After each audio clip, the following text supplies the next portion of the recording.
We provide you the platform to turn your dreams into reality. Give wings to your aspirations with KR Mangalam University. रूस ने Ukraine पर अब तक का सबसे बड़ा हवाई हमला किया है। इस हमले में 560 से 700 ड्रोन और 15 से ज्यादा खतरनाक मिसाइलें इस्तेमाल की गईं। यह हमला एक साथ कई इलाकों को निशाना बनाकर किया गया। यूक्रेन के ल्विव, लुत्स्क और चेर्नीवत्सी जैसे शहरों को रूस ने खास तौर पर निशाना बनाया। ये शहर पश्चिमी यूक्रेन में है, जहां अब तक तुलनात्मक रूप से कम हमले हुए थे। इस हमले में रूस ने Tu-95 और Tu-160 जैसे बम वर्षक विमानों का भी इस्तेमाल किया। ये विमान परमाणु हथियार ले जाने में सक्षम है। जानकारी के अनुसार 10 बम वर्षक यूक्रेन की राजधानी कीव की ओर बढ़ते देखे गए। खास तौर पर अमेरिकी हथियार निशाने पर रहे। इस हमले में रूस ने उन जगहों को भी टारगेट किया जहां यूक्रेन को अमेरिका से मिले हथियार रखे गए। रूस का दावा है कि वह इन हथियारों को खत्म करना चाहता है ताकि यूक्रेन की लड़ने की ताकत कम की जा सके। इस बड़े हमले से साफ है कि रूस और यूक्रेन के बीच युद्ध अब और तेज हो सकता है। पश्चिमी देशों की चिंता भी बढ़ गई है, क्योंकि रूस का ये हमला सिर्फ यूक्रेन पर ही नहीं बल्कि उसके समर्थकों को भी एक चेतावनी माना जा रहा है। रूस का संदेश साफ है, वह सिर्फ देख रहा नहीं है बल्कि कार्रवाई भी कर रहा है। रूसी सैनिकों का मानना है कि अमेरिका से मिले इन हथियारों को अगले हमले में नष्ट कर दिया जाएगा।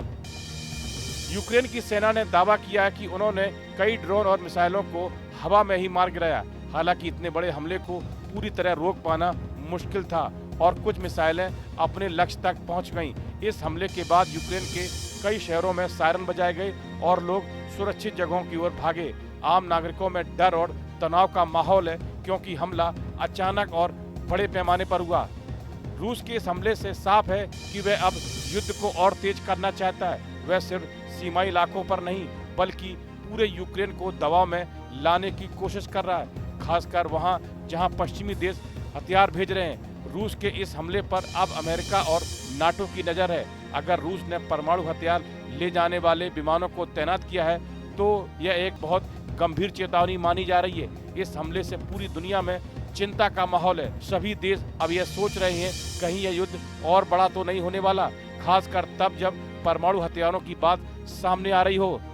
रूस और यूक्रेन के बीच जंग शुरू हुए 3 साल से ज्यादा का समय हो चुका है। जब जंग शुरू हुई थी तो माना जा रहा था कि छोटा देश यूक्रेन कुछ ही दिनों या हफ्तों में रूस के आगे घुटने टेक देगा, लेकिन ऐसा नहीं हुआ। दोनों ही देश लगातार एक दूसरे पर हमले कर रहे हैं। फिलहाल रूस और यूक्रेन के बीच जंग अभी जारी है और कोई इसका अंत नहीं दिख रहा है। रूस और यूक्रेन दोनों तरफ से हताहत की संख्या बहुत अधिक है। लाखों लोग विस्थापित हुए हैं। अंतर्राष्ट्रीय समुदाय लगातार शांति की अपील कर रहा है, लेकिन जंग जारी है। इस वीडियो में फिलहाल इतना ही। आप बने रहिए न्यूज नेशन के डिजिटल प्लेटफॉर्म के साथ। जहां भक्ति है हर शब्द में, कथाओं में छुपे हैं दिव्य रहस्य और ज्योतिष देता है जीवन को दिशा। धर्म से जुड़ी हर बातों को जानने के लिए हमारे चैनल स्तुति को सब्सक्राइब करें।